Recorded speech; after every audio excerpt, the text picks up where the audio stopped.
sa Luzon, Visayas, Mindanao, and other sa ibang bansa.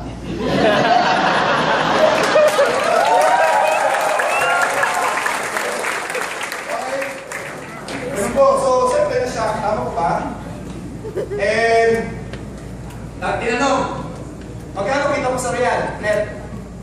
Medyo dinaya ko pa nga eh. Sabi ko, 1.5 million. 1.2. Tama? So, nakawag po yung console. Okay? Tapos tinanong, nagulat ako, ilan na yung downline ko? Ilan na yung downline mo? Sabi ko 50,000. Okay, 50,000 downlines. Okay? Tapos tinanong din, kasi nakita niyo yung passport ko eh. Ang dami mga tatak. Sa daw ako ulit pumunta. Sabi ko sa Berlin. Sabi ko, na-invite po ako pa, na-invite. In-English ko yan.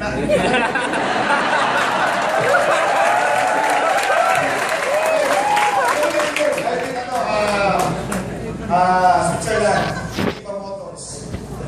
Tama? Tapos Maranello, Ferrari Factory. Bilhin mo, sinunta ako para imbitahan mo sa Viva Motors. Tapos makapunta ng Ferrari Factory. So siguro bakit inisip niya, kakaiba itong tao na to. Tama? So siguro gusto niya, mapil niya, gusto ko maparating ko sa US. Diba? So nakakatuwa po, no? Okay? Nakakatuwa, in-approve po ako. Sabi sa akin, enjoy mo yung travel mo sa US. Yes! Okay?